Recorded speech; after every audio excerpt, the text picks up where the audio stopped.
PM Narendra Modi की सरकार को सरप्राइज देने के लिए जाना जाता है। नोटबंदी से लॉकडाउन तक सरकार ने ऐसे कई फैसले किए जिनका कोई अंदेशा नहीं था। ऐसा ही एक फैसला हाल में लिया गया जब 5 दिनों का स्पेशल पार्लियामेंट सेशन अनाउंस कर दिया गया। कई तरीके की अटकलें लगाई गई कि अचानक से संसद बुलाकर आखिर मोदी सरकार करना क्या चाहती है। इस तरीके की बातें भी सामने आई कि शायद समय से पहले लोकसभा चुनाव की घोषणा कर दी जाए। अटकलें ये भी लगाई गई कि हो सकता है कि एक देश एक चुनाव के मुद्दे को आगे बढ़ाने की कोशिश की जाए।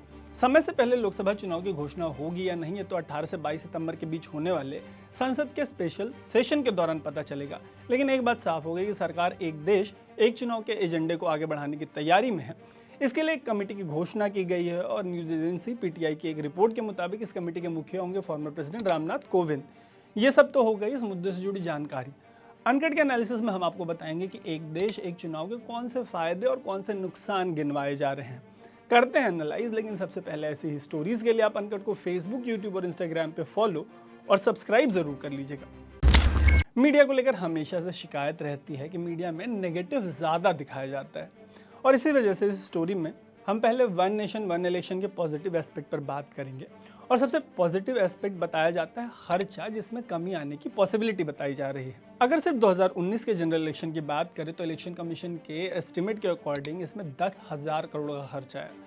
इलेक्शन कमीशन से इंडिपेंडेंट जो एस्टिमेट लगाया गया उसमें 60,000 करोड़ के खर्च की बात सामने आई। इस वाले एस्टिमेट में पॉलिटिकल पार्टीज़ का जो खर्चा है वो भी शामिल था। ऐसे में कहा यह जाता है कि अगर सेंटर और स्टेट के इलेक्शंस एक साथ होते हैं तो इसके खर्चे में कमी आने की संभावना है। वैसे भी 51 से 52 से लेकर 1957, 62, 67 के लोकसभा और विधानसभा चुनाव एक साथ हुए थे। अब ये चुनाव अलग अलग क्यों होने लगे उस पर अनकट के अविनाश राय ने एक स्टोरी की है। वो स्टोरी आपको अनकट के सोशल मीडिया प्लेटफॉर्म्स पर मिल जाएगी। अच्छा, खर्च के अलावा एक बड़ा फायदा बताया जाता है रिसोर्सेज और मैन पावर का। जब चुनाव होते हैं तो पैरामिलिट्री से लेकर पुलिस और यहाँ तक कि टीचर्स तक को इससे जुड़ी ड्यूटी में लगा दिया जाता है। एक बार ये लोग लोकसभा चुनाव की ड्यूटी बजाते हैं और फिर विधानसभा चुनाव की भी। ऐसे में एडमिनिस्ट्रेशन की बहुत ज़्यादा एनर्जी चुनाव में डाइवर्ट हो जाती है। अगर एक साथ दोनों चुनाव होंगे तो इन्हें एक ही चीज़ के लिए 2 बार नहीं लगना पड़ेगा। दोनों चुनाव के अलग होने का एक नुकसान ये भी बताया जाता है कि नेता सरकार चलाने से ज़्यादा चुनाव लड़ने में व्यस्त रहते हैं, कभी लोकसभा तो कभी विधानसभा, और अब तो लोकल बॉडी पोल्स भी हैं। ऐसे में तर्क ये दिया जाता है कि मतलब अगर 2 सबसे बड़े चुनाव एक साथ होते हैं तो नेता चुनाव से ज़्यादा सरकार चलाने पर फोकस कर पाएंगे। इलेक्शन कमीशन की तरफ से तर्क ये भी दिया गया है कि अगर दोनों चुनाव एक साथ होते हैं तो वोटर टर्नआउट बढ़ेगा। इलेक्शन कमीशन का मानना है कि अगर एक ही बार में वोटर्स को 2 चुनाव में वोट डालने के लिए निकलने का मौका मिले तो ज़्यादा लोग इसमें पार्टिसिपेट करेंगे। हालांकि इन पॉजिटिव बातों के बाद आती है इससे जुड़ी चिंताएं और रुकावटें। जैसे कि एक सबसे बड़ी चिंता ये है कि अगर दोनों चुनाव एक साथ हुए तो लोकल मुद्दों पर राष्ट्रीय मुद्दे हावी हो सकते हैं। ऐसे में हो सकता है कि बिहार या गुजरात के असेंबली इलेक्शन में राष्ट्रवाद वैसे कोई बड़ा मुद्दा मत हो, लेकिन अगर दोनों चुनाव साथ हों तो राष्ट्रवाद का मुद्दा स्टेट के इलेक्शन में भी हावी हो जाए। इसी के फॉलोअप में एक कंसर्न ये है कि रीजनल पार्टीज को भारी नुकसान उठाना पड़ सकता है। इसके पीछे रिसोर्सेज से लेकर मुद्दे तक तमाम कारण हो सकते हैं। एक सबसे बड़ा कंसर्न है पर्सनैलिटी कल्ट प्लस लहर वाला।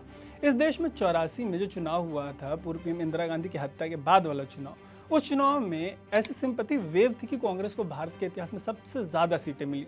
अगर उस समय एक देश एक चुनाव होता तो ऐसा संभव था कि जनता सब कुछ भूलकर राज्यों में भी कांग्रेस की सरकारें बनवा देती। Former prime minister Rajiv Gandhi के टर्म को काफ़ी कंट्रोवर्शियल माना जाता है। नेशनल लेवल पर अगर उनके तब के फैसलों के कसीदे पढ़ने वाले लोग हैं तो कई ऐसे फैसले हैं जिन्हें डिजास्टर भी बताया जाता है। ऐसे में कम से कम राज्यों के मामले में उनका सीधा दखल नहीं होने की वजह से तब जहां भी गैर कांग्रेस सरकारें रही होंगी वहां फैसला अलग तरीके से लिया जाता रहा होगा। सेम चीज़ लागू होती है 2014 और 2019 के चुनाव पर। 2014 में पीएम नरेंद्र मोदी के अलावा और कोई मुद्दा नहीं था, वहीं 19 में राष्ट्रवाद से बड़ा मुद्दा था ही नहीं।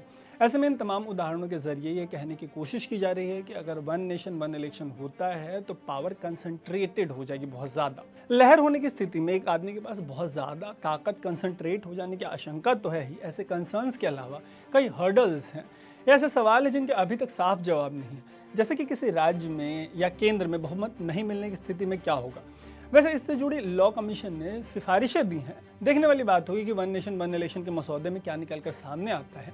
यही नहीं, लॉ कमीशन ने 2019 में ये भी कहा था कि एक साथ चुनाव करवाने में जितने ईवीएम्स की ज़रूरत पड़ेगी उस पर 4500 करोड़ का खर्च आएगा।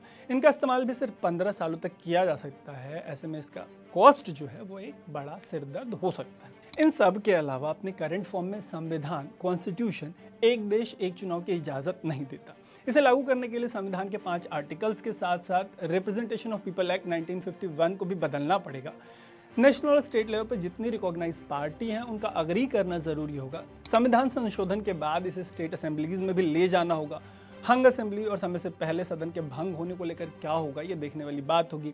कहा यह भी जा रहा है कि स्टेट गवर्नमेंट को डिसमिस करने वाला आर्टिकल 356 रहने तक एक देश एक चुनाव की कल्पना मुश्किल है। तो ये तो रहे पॉसिबल फायदे और नुकसान और इससे जुड़े सवाल। अब देखने वाली बात होगी कि सरकार का इससे जुड़ा जो मसौदा निकलकर सामने आता है उसमें क्या होता है, और सबसे बड़ी बात तो ये होगी कि इंडिया अलायंस का इस पर कैसा रिएक्शन होता है। वैसे कमेंट बॉक्स में आप ज़रूर बताइए कि आपके इस पूरे मामले पर क्या राय है। बाकी ऐसी ही स्टोरीज़ के लिए अनकट को फेसबुक, यूट्यूब और इंस्टाग्राम पे फॉलो और सब्सक्राइब ज़रूर कर लीजिएगा। देखते रहिएगा अनकट। मेरा नाम है तारुक।